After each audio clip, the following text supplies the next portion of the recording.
DD किसान, बदलते भारत की शान। इस कार्यक्रम के प्रायोजक हैं आईआईटी कानपुर। डीडी किसान, बदलते भारत की शान।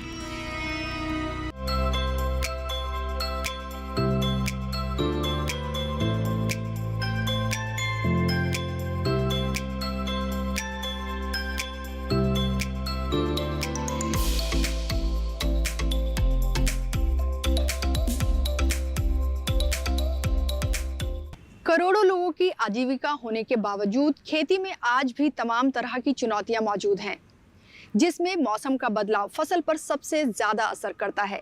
ऐसे में ज़रूरी है क्लाइमेट स्मार्ट मॉडल की, जिसकी मदद से छोटे और सीमांत किसानों को आधुनिक तकनीक और मजबूत बाजार से जोड़कर खेती को टिकाऊ और लाभकारी बनाया जा सके। नमस्कार, आप सभी का स्वागत है हमारे प्रोग्राम कृषि स्टार्टअप की सीरीज एग्रीटेक स्टार्टअप में। तो बिना देर किए मिलवाते हैं आपको आज के हमारे एग्रीप्रेन्योर से और जानते हैं कि किस तरह से वो क्लाइमेट स्मार्ट मॉडल का इस्तेमाल करके खेती को टिकाऊ और लाभकारी बनाने का काम कर रहे हैं।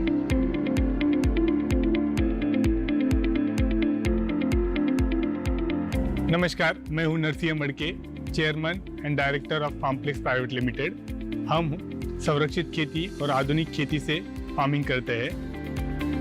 100 एकड़ से ज़्यादा फार्मिंग कर रहे हैं। हमारे साथ बहुत सारे लोग जुड़े हैं फार्मिंग करने के लिए। हमारा ये विजन है कि हम आपके फार्म से आपके घर तक, आपकी मिट्टी से आपकी प्लेट तक खाना लेके आए। तो दोस्तों, फाइनली हमारे साथ हैं आज के हमारे एग्रीप्रेन्योर नरसिंह मड़के जी। मड़के जी, आपका बहुत बहुत स्वागत है हमारे प्रोग्राम कृषि स्टार्टअप की सीरीज एग्रीटेक स्टार्टअप में। समझना चाहेंगे ओवरऑल जो कॉन्सेप्ट है स्टार्टअप का वो क्या है, और किस तरह से जो इन्वेस्टर्स हैं या जो स्मॉल फार्मर्स हैं और साथ ही साथ जो हेल्थ कॉन्शियस लोग हैं, उनको कैसे आप कनेक्ट करने का काम कर रहे हैं। हमारी कंपनी जो है फार्मप्लेक्स प्राइवेट लिमिटेड, इस कंपनी में हम प्रिसीजन एग्रीकल्चर मीन्स संरक्षित खेती और आधुनिक खेती करते हैं। और ये करते समय हमने ये मॉडल तैयार किया है कि अलग अलग जगह पे खेती की जगह अपन सेंट्रलाइज या फिर एक जगह की संगठित खेती कैसे कर सकते हैं, उस तरीके का हम मॉडल लेके आए हैं।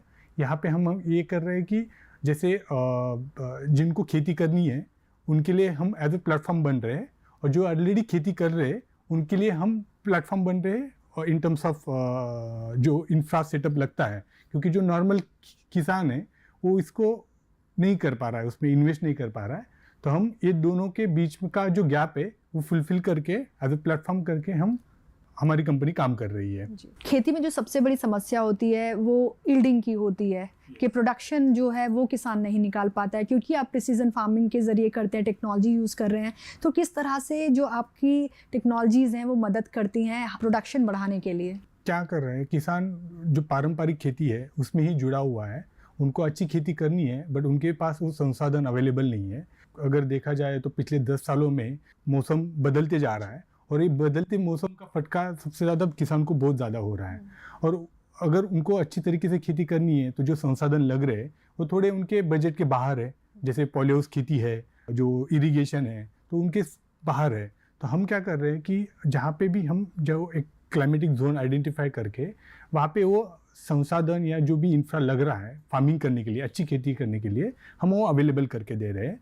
और जो फार्मर्स है एज ए कंपनी, हम ऑलरेडी उस चीज़ में, उस स्किल में बहुत एक्सपर्टीज़ है, हमारे पास स्किल एक्सपर्टीज़ है, तो हम वो स्किल एक्सपर्टीज़ दे के वो फार्मर को ट्रेनिंग भी कर रहे हैं। मीन्स उनको उस नई तकनीक से अवगत करें ताकि वो उस तरीके से फार्मिंग कर सके और उनके इनकम भी बढ़ा सके और उत्पादन भी बढ़ा सके। तो आप एक क्लस्टर जो है वो तैयार कर रहे हैं, तो उससे जो एक फार्मर है उसको कैसे मदद मिल रही है। नए मॉडल के तरीके पे हमने क्या किया है कि अभी हम महाराष्ट्र में काम कर रहे हैं, तो महाराष्ट्र में पुणे रीजन में हमने एक लैंड पार्सल आइडेंटिफाई किया है जहाँ पे 20 एकड़ का लैंड पार्सल है। वहाँ पे लैंड पार्सल में हमने क्या किया कि अलग अलग अभी संसाधन, खेत वाली जो नॉर्मल किसान है उनके पास संसाधन नहीं है, बट हमारे पास एक ऐसा भी वर्ग है जो इस तरीके की खेती करना चाहता है। तो हमने क्या किया है कि लैंड एक्विजिशन करके जो इस संसाधन में इन्वेस्ट करना चाहता है या फिर इस तरीके की खेती करना चाहता है उनको भी जुड़ा दिया है, और उन्होंने उनका लागत लगा के वो सेटअप किया है।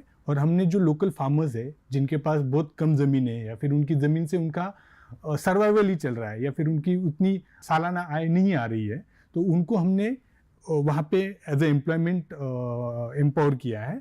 और वो एम्प्लॉयमेंट के तरीके से वो एक नई तकनीकी की फार्मिंग भी कर रहे हैं और उसके साथ उनकी एक फिक्स इनकम भी बढ़ रही है। तो उनको दोनों तरीके से फ़ायदा हो रहा है कि उनकी रेगुलर फार्मिंग भी चल रही है और नई फार्मिंग में उनको एम्प्लॉयमेंट भी हो रहा है। तो यहाँ पे दोनों चीज़ें बैलेंस हो रही है। जैसे आपने बोला कि आप क्लस्टर्स बना रहे हैं फार्मर्स के साथ मिलकर, तो कौन कौन से क्लस्टर्स आपने मतलब बनाए हैं यहाँ पर? पहला जो क्लस्टर्स बनाया है वो एग्जॉटिक वेजिटेबल्स का बनाया है और हम अभी ब्लूबेरी में और बेरीज में, जैसे स्ट्रॉबेरी हो गई, रास्पबेरी हो गई, मलबेरी हो गई, गुसबेरी हो गई, तो ये बेरीज का प्रोडक्शन में भी हम एक क्लस्टर बना रहे हैं। तो उस क्लस्टर के तरीके, जैसे ब्लूबेरी का ऑन एन ईयर मीन्स अगर अपन इंडिया के भारत के हिसाब से देखा जाएगा तो बहुत बड़ा एक्सपोर्ट मार्केट और इम्पोर्ट मार्केट है अवेलेबल, तो उसको अपन टैप करना चाहते हैं। फिलहाल ज़्यादातर ब्लूबेरी जो है बाहर से आ रही है और अपन अगर अगले 5 साल भी काम करेंगे, 5 साल भी प्रोडक्शन लगाने में लगेंगे, तभी भी उतना रिक्वायरमेंट फुलफिल नहीं होगा। तो ये अपॉर्चुनिटी या फिर ये बूढ़ा गैप देख के हमने अभी ये बेरी मार्केट का क्लस्टर या बेरी फार्मिंग क्लस्टर हमने इंट्रोड्यूस कर रहे हैं। तो वहाँ पे हमारे साथ बेरी फार्मिंग के लिए जो भी एक्सपर्टीज लगती है या फिर कौन सी वैरायटी, कौन से प्लांट लगाने हैं जिससे अपने ज़्यादा से ज़्यादा प्रोडक्शन आए, क्वालिटी लागत आए और वो जो माल है अपना एक्सपोर्ट भी होए और इंडिया मार्केट के लिए भी, कंज्यूमर के लिए होए, तो उस तरीके से हम कर रहे हैं। ये जो क्लस्टर्स आप बना रहे हैं, अगर इनके मैं इकोनॉमिक और सोशल या फिर टेक्निकल इम्पैक्ट की बात करूं तो वो क्या कुछ है? तो पहले तो मैं आपको कमर्शियल पे या फिर इकोनॉमिक बेसिस पे बता सकता हूँ कि क्योंकि इकोनॉमिक बहुत इंपॉर्टेंस है। अपन सिर्फ अपने पैशन के लिए एग्रीकल्चर सस्टेनेबल नहीं है, तो इकोनॉमिक्स पूरे एग्रीकल्चर में बहुत इंपॉर्टेंस है।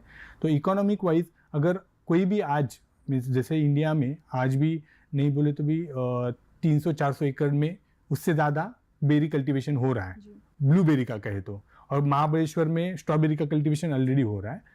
तो अगर सिर्फ ब्लूबेरी का कल्टीवेशन पकड़ेंगे तो 1 एकड़ का फार्म लगाने के लिए साधारण 1 करोड़ रुपए का खर्चा आ रहा है, जो कि किसी भी एक नॉर्मल इंसान या फिर कॉमन फार्मर के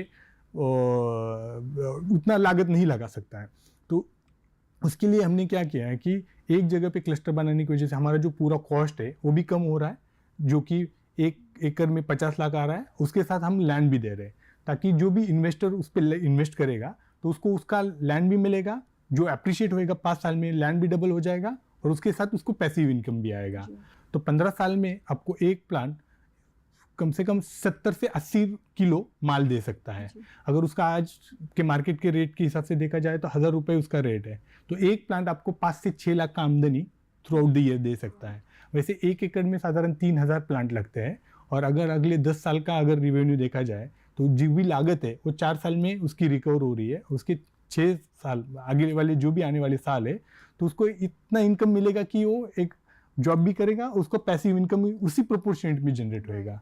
तो थ्रू दिस क्लस्टर, ये क्लस्टर होने के बाद उनको एम्प्लॉयमेंट भी जनरेट होगा, एक नया डेवलपमेंट भी होगा इस एरिया में और इकोलॉजिकल बैलेंस भी होगा। जो आप टेक्नोलॉजी बना रहे हैं उससे कम से कम जो एक कंज्यूमर है वो इंश्योर करता है कि जो मैं खा रहा हूँ वो एक अच्छी जगह का और सेहतमंद चीज़ खा रहा हूँ। यस, फार्मप्लेक्स हम इस तरीके से देख रहे हैं कि एक फैमिली फार्मर कंपनी है, ना कि सिर्फ एक प्राइवेट लिमिटेड कंपनी है। फैमिली फार्मर कंपनी इस तरीके से समझो जो ऑलरेडी अर्बन लोग हैं या फिर जो शहर में रहने वाले लोग हैं उनको खेती करनी है, बट उनके प्रायोरिटी या उनके टाइम लिमिटेशन के हिसाब से वो अपना समय नहीं दे पा रहे हैं। उनको खेती करनी है बट उनके पास रिसोर्सेस नहीं है, वो पैसा लगा सकते हैं बट उनके पास इतना टाइम नहीं है कि वो खेती कर सके। तो हमने क्या किया है कि एज अ फार्मिंग कंपनी हम उनके लिए फार्मिंग करेंगे, वो उनके फार्म, उनका ही फार्म रहेगा, हम फार्मिंग करेंगे और वो फार्म पे एम्प्लॉयमेंट जो लोकल फार्मर्स है उनको देंगे। तो इसमें क्या हो रहा है कि जो कंज्यूमर है या जो ग्राहक है उसको भी अपनी खेती से माल मिल रहा है, तो वो उसके लिए एक प्राइस पे कर रहा है एज एन इन्वेस्टमेंट या फिर एज अ लागत अपने फार्म इन्वेस्टमेंट या फार्म सेटअप पे। और एज अ फार्मर जिसको फार्मिंग ही करना है बट उसको पता नहीं है कि मेरा माल कहाँ पे जाएगा या किस तरीके से मेरे को रेट मिलेगा, तो वहाँ पे दोनों के लिए एक एश्योरेंस बोल के या फिर विश्वास आ रहा है कि फार्मर के लिए मार्केट तैयार हो गया और कंज्यूमर के लिए फार्म तैयार हो गया। तो ये दोनों का जब ब्रिज, ये गैप फुलफिल होएगा तभी तो एक पूरा इकोसिस्टम बनेगा। तो क्लस्टर्स के थ्रू जो है एक लिंकेज बना है इकोनॉमिक इम्पैक्ट भी है, सोशल इम्पैक्ट भी है, और क्योंकि प्रिसीजन एग्रीकल्चर का इस्तेमाल करके यहाँ पर खेती की जा रही है तो उसका टेक्निकल इम्पैक्ट भी है। बातचीत जारी रखेंगे नरसिंह जी से, लेकिन उससे पहले लेंगे एक छोटा सा ब्रेक। कहीं जाइएगा नहीं, बने रहिए हमारे साथ डीडी किसान पर।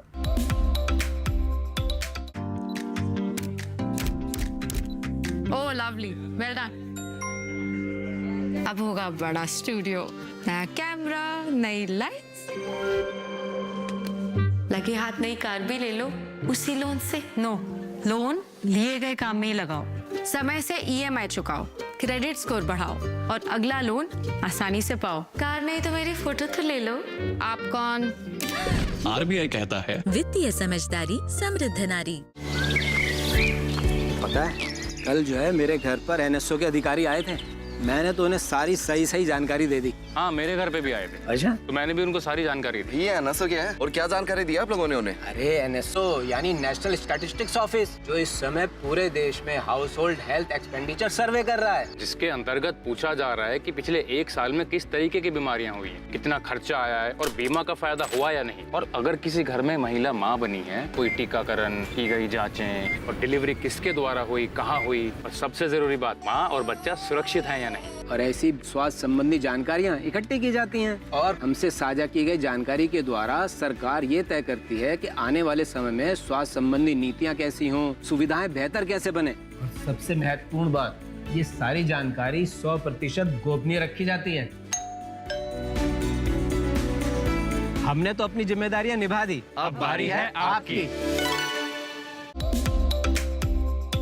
ब्रेक के बाद एक बार फिर आप सभी का स्वागत है हमारे प्रोग्राम कृषि स्टार्टअप की सीरीज एग्रीटेक स्टार्टअप में। और आज है हमारे साथ हमारे एग्रीप्रेन्योर नरसिंह मटके जी। अर्बन की अब हम बात कर लेते हैं। अर्बन हेल्थ कॉन्शियस जो लोग हैं, तो उनको कैसे इम्पैक्ट करता है ये और कैसे कनेक्ट करता है? बेसिकली हमने पहले फार्मर से काम नहीं चालू किया, पहले अर्बन पीपल्स है। बिकॉज लाइक मैं पर्सनली मैं भी काम ही कर रहा था, जॉब ही कर रहा था, बट मुझे कहीं तो भी क्लिक हुआ कि यार फार्मिंग बहुत अपने पास से दूर चली जा रही है। तो that's why I started my this journey. तो बट ये जर्नी साथ करते करते मुझे ये भी लगा कि मेरे जैसे बहुत सारे लोग हैं जो फार्मिंग करना चाहते हैं, बट समहाउ देयर वो कर नहीं पा रहे। और इसमें ये भी हो रहा है कि अगर अपन अभी इस दशक की बात करेंगे, 1-2 दशक की, तो ऐसे मिल रहा है कि ज़्यादा से ज़्यादा लोग फार्मिंग से डिस्कनेक्ट होते जा रहे हैं और उसका इम्पैक्ट कहीं ना कहीं उनकी हेल्थ पे आ रहा है। तो यहाँ पे सिर्फ कंज्यूमर के हेल्थ पे इम्पैक्ट नहीं आ रहा है, वहाँ पे फार्मर के हेल्थ पे भी इम्पैक्ट आ रहा है। तो फार्मर को पता नहीं है कि मार्केट कौन सा है, इसीलिए वो बिना जाने कुछ भी केमिकल्स वगैरह यूज कर रहा है। और कंज्यूमर को पता नहीं है कि मेरा माल कहाँ से आ रहा है, मैं जो खा रहा हूँ ये कहाँ से आ रहा है, ना कोई ये जानने की कोशिश कर रहा है। तो उसकी वजह से अर्बन पीपल या फिर जो शहर के लोग हैं, ज़्यादा से ज़्यादा उनकी हेल्थ इश्यूज ज़्यादा हो रहे हैं। तो समझो ऐसा है कि अगर डेटा की बात करेंगे तो 50% उनकी किसी भी शहरी लोग की जो आय है वो उनके हेल्थ एंड वेलनेस में जा रही है। बिल्कुल। क्यों? क्योंकि अपन उस पर ध्यान नहीं दे रहे। तो ये अवेयरनेस आना बहुत इम्पोर्टेंट है। और इस तरीके से जब अर्बन लोग या फिर कोई भी अगर खुद का खेती है तो जाके देखेगा, किसी और का खेती है तो नहीं जाके देखेगा, वो एक आध बार जाएगा बट उतने डिटेल से नहीं जाएगा। बट जब खुद का खेती है तो ज्यादा जाएगा, उसको पता चलेगा कि यार फार्मिंग कैसे हो रही है, तो ज्यादा जुड़ेगा। तो ये जुड़ते जुड़ते जाएगा, ऐसा नहीं है कि एक ही दिन में पूरा चेंज हो जाएगा, बट जैसे जैसे जुड़ेगा तो वैसे तो अपन पास ऑन करेंगे जनरेशन टू जनरेशन। अपन पहले से ही मीन्स खेती संपन्न देश की जाने जाते हैं, तो और एक बार अपना उस तरीके से बेंचमार्क हो सकता है। जी, जब हम खेती संपन्न देश की बात करते हैं तो यहाँ पे मुझे फूड सिक्योरिटी मिशन भी याद आता है, तो उसको कैसे अलाइन करके चलेंगे? तो अगर देखा जाए तो एरिया वाइज देखा जाए तो अपन बड़े बड़े नंबर्स आते हैं अपने, बट अगर अपन प्रोडक्टिविटी वाइज देखा जाए तो भारत सबसे कम है। मीन्स अगर जो एकदम संपन्न देश है जैसे नीदरलैंड हो गया, इजराइल हो गया, या फिर बहुत सारे यूरोपियन कंट्रीज है, तो उनका जो कैलकुलेशन रहता है, उनकी जो आय रहती है, तो मुझे पर स्क्वायर मीटर मेरी कितना उत्पादन आ रहा है उस पर उनका डिपेंड करता है। वो ये नहीं देखते कि मैं समझो 1 एकड़ में कितना कमा रहा हूँ, उनका फोकस ये है कि मुझे 1 स्क्वायर मीटर में कितना ही उत्पादन आ रहा है। और उसके अलावा भारत में अलग चीज़ है कि इतना एकड़ है, अपने पास सारी चीज़ें अवेलेबल है, तो अपन उसकी यूज़ नहीं कर रहे या फिर अच्छी तरीके से यूज़ नहीं हो पा रहा है। जैसे अभी अगर भारत का देखा जाए तो हर जगह पे अलग अलग क्लाइमेट जोन है, अलग अलग क्रॉप उगा सकते हैं, बट अपन को वो महत्व नहीं जान पा रहे कि अपन कौन सी उत्पादन लेने के बाद अपना इनकम बढ़े या फिर इकोसिस्टम में डेवलप होने में ज़्यादा फायदा हो। तो अपन एज अ फार्म प्लेक्स हम जब क्लस्टर कर रहे तो ये भी ध्यान में रख रहे कि इकोनॉमिक एनवायरमेंटल या फिर प्रोडक्टिविटी वाइज जो गोल है वो भी कैसे फुलफिल हो सकते हैं। बिल्कुल, क्योंकि एनवायरनमेंट की बात हुई है तो एनवायरमेंटल सस्टेनेबिलिटी भी आपसे यहाँ पर जानना चाहेंगे कि क्या है, और साथ ही साथ जब हम SDG गोल्स की बात करते हैं तो किस तरह से आप उनको फुलफिल कर रहे हैं। तो यूनाइटेड नेशंस के जो SDG गोल है तो उन्होंने लाइक कुछ गोल जो है जैसे कार्बन क्रेडिट का है, या फिर हंगर इरेडिकेशन का है, या फिर न्यूट्रिशियस फूड का है, तो ये सारे गोल समहाउ फूड रिलेटेड ही है। मीन्स आप कहीं पे भी घूम के जाओगे तो ये सारा फूड के रिलेटेड ही है, और जब तक अपन फूड पे काम नहीं करेंगे तो तब तक अपन ये नहीं कर पाएंगे। तो कार्बन क्रेडिट क्या है कि कार्बन क्रेडिट एक आने वाले समय में एक अच्छा रेवेन्यू सोर्स है हर एक फार्मर के लिए, क्योंकि जो भी इंडस्ट्रियलाइजेशन हुआ है या फिर जो बड़ी बड़ी कंपनी है तो उनको वो जो भी एनवायरनमेंट या फिर जो CO2 जनरेट कर रहे तो उसके अगेंस्ट उनको सेट अप करने के लिए उनको कार्बन क्रेडिट चाहिए। तो वो कार्बन क्रेडिट वो कहीं ना कहीं फार्मर से ही बाय करने वाले हैं। तो फार्मर के लिए ये बहुत बड़ी संधि है, बोल सकते हैं कि उसमें काम हो सकता है। बट ये ऐसे ही नहीं कि कहीं पे भी कोई भी कर रहा है, तो उसके लिए एक थॉट प्रोसेस और एक प्रोसेस होना बहुत ज़रूरी है। जबकि आपके पास एक पूरा क्लस्टर रहेगा और क्लस्टर में आपका क्या आउटपुट आ रहा है या क्या वेस्ट आ रहा है उसके बेसिस पे उसका क्या फीड होएगा। मीन्स मैं आपका एक एग्जांपल बता सकता हूँ कि बायोचार आज के समय में सबसे ज़्यादा कार्बन क्रेडिट में जाना जाता है। तो बायोचार हर चीज़ के मीन्स खेती के हर जो चीज़ जो अपन फेंक के दे रहे हैं या फिर यूज़ नहीं हो रही है उससे वो बायोचार जनरेट हो सकता है। बट उसके लिए अपने को ये चाहिए कि मैं 10 टन एक जगह से 20 टन दूसरी जगह से नहीं ले सकता हूँ कि इसमें मेरी ट्रांसपोर्टेशन कॉस्ट बहुत बढ़ जाती है। तो बायोचार बनाने के लिए मुझे एक जगह पे बहुत ज़्यादा प्रोडक्शन मिलना बहुत ज़रूरी है। तो ये तभी होगा जब समझो मैं अभी अगर एग्जांपल दूँ, मैं जैसे महाराष्ट्र से बिलोंग करता हूँ तो हमारे यहाँ पे गन्ने की खेती बहुत बड़ी लेवल पे होती है, पर गन्ने की खेती के गिरना जाने के बाद पूरा जो पत्ती है उसको जाल देते हैं, उसका कुछ फायदा नहीं आता है। उसके वजह से देखा जाए तो खेती में बहुत सारे उपयोग हो सकते हैं और उससे थ्रू अगर कुछ बायोचार या फिर कुछ मटेरियल हो जाता है तो उसका एक रेवेन्यू सोर्स हो सकता है। बट ये क्यों नहीं हो पा रहा है? क्योंकि हर कोई फार्मर अलग अलग जगह पे है और एक जगह पे एक समय पे सारी चीजें आ नहीं रही है, उसकी वजह से कोई उसको इनिशिएट नहीं कर पा रहा है। बट अगर अपन क्लस्टर फार्मिंग करेंगे तो ये कार्बन क्रेडिट जो है, SDG गोल जो है, ये सारे अपन टैप कर सकते हैं और एक ग्लोबल लेवल पे इंडिया की पहचान, भारत की पहचान जा सकती है। क्योंकि आप क्लाइमेट स्मार्ट मॉडल पर काम कर रहे हैं और यहाँ पे हमने बात की है कार्बन क्रेडिट की, तो समझना चाहेंगे कि जो कार्बन क्रेडिट मार्केट है उसमें जो आपका स्टार्टअप है क्या कंट्रीब्यूशन है उसका? इस कार्बन क्रेडिट का जो प्रोसेस है वो लंबा है। तो इवन लाइक अगर मुझे कंपनी को कार्बन क्रेडिट के लिए अप्लाई करना है वो भी एक कॉस्टली अफेयर है। ऐसे ही नहीं कि मुझे लगेज हो सकता है, उसका पूरा प्रोसेस है। समझो मैं आप बता दूं कि मैं ये जो सैलड का पत्ता है वो टनों में उगा रहा हूँ डेली बेसिस पे, और उसका जो वेस्टेज है, समझो मुझे जो वेस्टेज मटेरियल है वो 1 टन आ रहा है। तो मैं 1 टन का अगर प्लांट लगाता हूँ बायोचार का, तो मुझे 1 टन का जो फीड आ रहा है, फीड बोले तो जो इनपुट आने वाला है, तो उसका स्टैंडर्डाइजेशन चाहिए। तो वो क्या करते हैं कि वो फीड जब आएगा तो उसका एक स्टैंडर्ड मार्केट में उसका वैल्यूएशन होएगा कार्बन क्रेडिट के लिए कि उसके थ्रू मेरे का कितना बायोचार जनरेट हो सकता है। और एक बायोचार मीन्स 1 टन का बायोचार का रेट फिक्स है और 1 टन के बायोचार के अगेंस्ट आपको 1 कार्बन क्रेडिट मिलता है, और 1 कार्बन क्रेडिट की जो वैल्यू है साधारण $150 है। बट $150 गेन करने के लिए मुझे जो प्रोसेस है उस पर पहले इन्वेस्ट करना पड़ता है। तो फिलहाल हमारा जो प्रयास है कि पहले प्रोसेस तैयार करेंगे, पहले बैकवर्ड इंटीग्रेशन, सारी जो बुनियादी चीजें वो अगर अपन करेंगे तो स्टेप बाय स्टेप अपन उसके लिए भी आगे बढ़ सकते हैं। फिलहाल यहाँ वक्त हो चुका है एक और छोटे से ब्रेक का, कहीं जाएगा नहीं, बने रहिए हमारे साथ DD किसान पर। पहले अक्सर टाल दिया करती थी कहकर अगली बार नया पेंसिल बॉक्स हो, मनपसंद साबुन या थोड़ी और दाल। अब GST जो घट गया है तो अब हर सामान सस्ता हो गया है। अब खुलकर खरीदारी करूंगी, खुद के लिए भी और परिवार के लिए भी।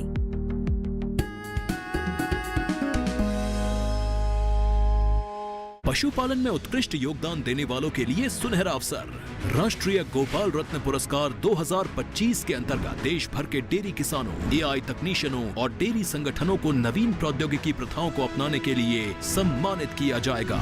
3 श्रेणियों में चयन: डेयरी किसान, सहकारी डेयरी संगठन और एआई तकनीशियन। डेयरी विकास गतिविधियों को प्रोत्साहन और बढ़ावा देने के लिए तीनों श्रेणियों में उत्तर पूर्वी क्षेत्र और हिमालयी राज्यों के लिए विशेष पुरस्कार का प्रावधान। आवेदन अवधि 15 अगस्त से 30 सितंबर 2025। आवेदन के लिए www.awards.gov.in पर या अपने नजदीकी कॉमन सर्विस सेंटर जाएं। आपकी मेहनत के लिए राष्ट्रीय पुरस्कार। Welcome back to our show कृषि स्टार्टअप और आज है हमारे साथ एग्रीप्रेन्योर नरसिंह मडके जी। अगर हम मार्केट और स्केलेबिलिटी की बात करें तो किस तरह से इस स्टार्टअप को स्केलेबल बनाने का काम कर रहे हैं? तो फिलहाल हमारा ये प्रयास है कि एक बार प्रोडक्शन बनाने के लिए अभी इंफ्रा लगाना ज़रूरी है, तो बट इंफ्रा लगाने के लिए बहुत सारे फंड लगते हैं। इवन अगर एज एन इंडिविजुअल इन्वेस्टर या फिर जो भी हमारे साथ जुड़ रहे हैं उनके लिए भी फंड की ज़रूरत है। तो उसके लिए हम अलग अलग जो गवर्नमेंट स्कीम है जैसे agri infra fund which is powered by the NABARD, ठीक है, तो एग्री इंफ्रा फंड के अंदर बहुत सारे जो इस तरीके के स्ट्रक्चर है उसके लिए लोन दिया जा सकता है।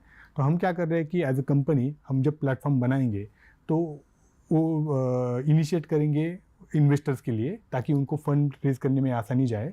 और दूसरा जो एंगल है किस तरीके से मीन्स एग्जीक्यूशन कैसे होगा, तो एग्जीक्यूशन होगा जिस तरीके से हम जो वैरायटीज़ कर रहे हैं जैसे अभी प्लान की वैरायटीज़ है तो ये कुछ पेटेंटेड वैरायटीज़ है, राइट। तो पेटेंटेड वैरायटीज़ अपने को लॉन्ग टर्म में अपना जो कमर्शियल गोल है वो अचीव करने में मदद करेगी। दूसरी चीज़ जो सीड कंपनीज़ है, तो सीड कंपनीज़ हमें अच्छी क्वालिटी के सीड्स प्रोवाइड कर रही है, उनके साथ हमारे कुछ ट्रायल चल रहे हैं। तो फिलहाल हमने जैसे जापानीज़ मस्क मेलन है उसके कुछ ट्रायल लिए हैं। तो जापानीज़ मस्क मेलन क्या है, खरबूजा है।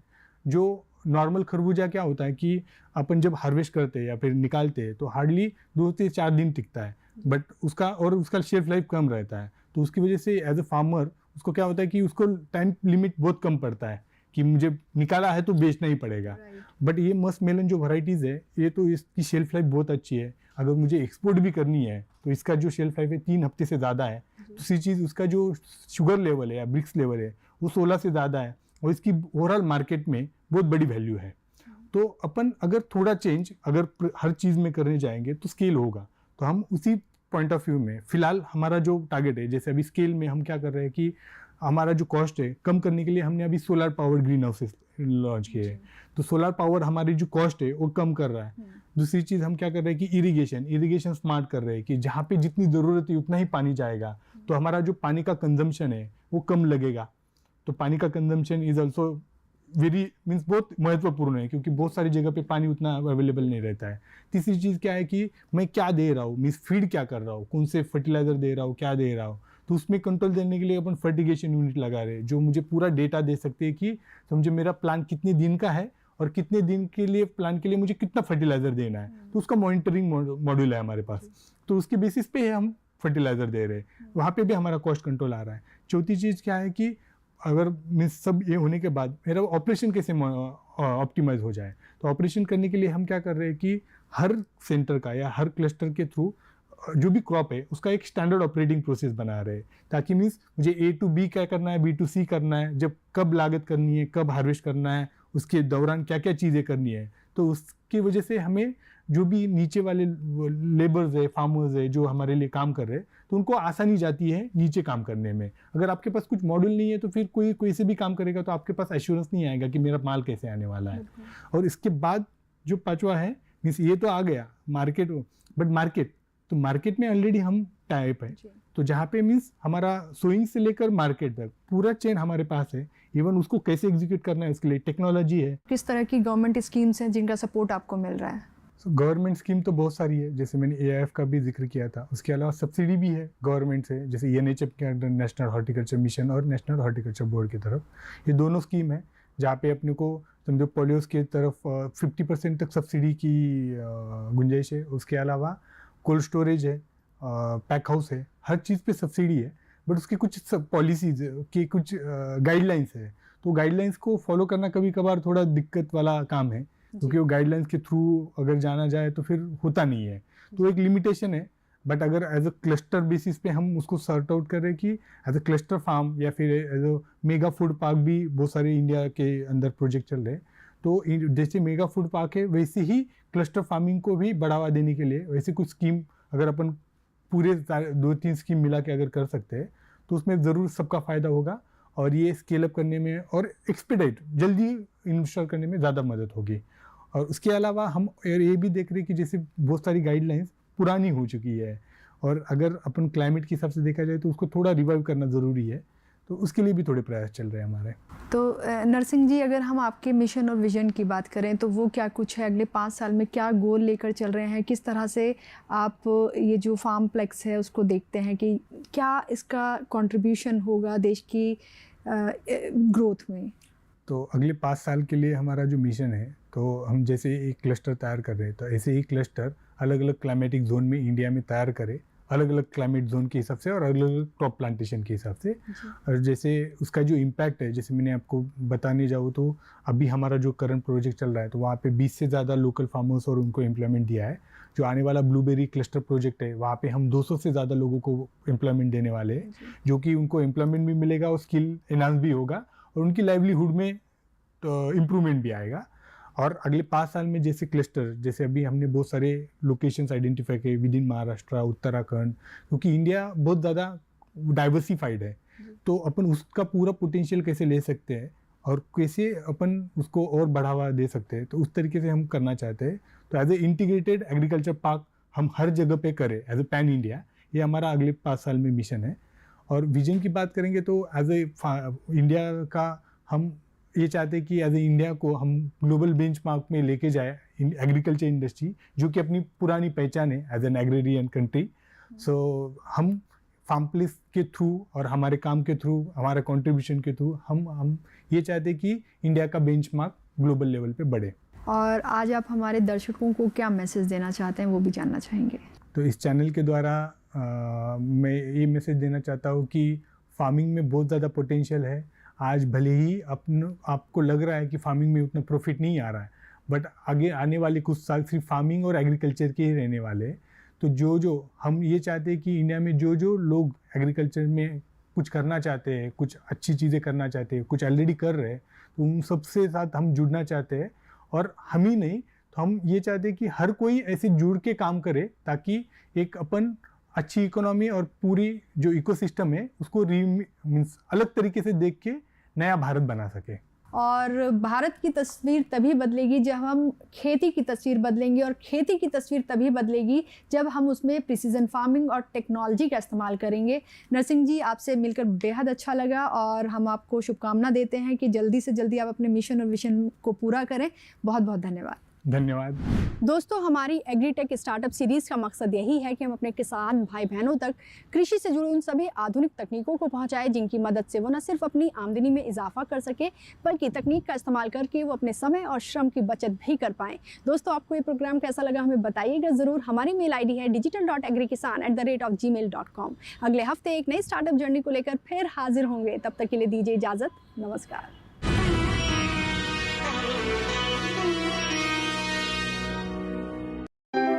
इस कार्यक्रम के प्रायोजक थे IIT कानपुर। मन की बात है जन जन की, संघर्षों के कुछ किस्से, कहानी कुछ सफलताओं की, अनकही विरासत की, उम्मीदें नए भारत की। महीने के आखिरी रविवार का रहता है इंतजार। मलयाचल के आंचल से विंध्याचल के आंगन तक, ब्रह्मपुत्र के घाट से हिमालय के विस्तार तक होती है मन की बात प्रधानमंत्री के साथ। तो सुनिए इस महीने 28 सितंबर सुबह 11 बजे मन की बात आकाशवाणी और दूरदर्शन के सभी चैनलों पर और प्रसार भारती के OTT प्लेटफॉर्म वेव्स पर सजीव प्रसारण लाइव स्ट्रीमिंग के माध्यम से। आप भी माननीय प्रधानमंत्री के मन की बात का हिस्सा बन सकते हैं। इसके लिए आप अपने सुझाव post box number 111 Akashvani Delhi पर भेज सकते हैं, या फिर नमो ऐप या MyGov के ओपन फोरम में पोस्ट कर सकते हैं। तो याद रखें, रविवार 28 सितंबर सुबह 11 बजे मन की बात।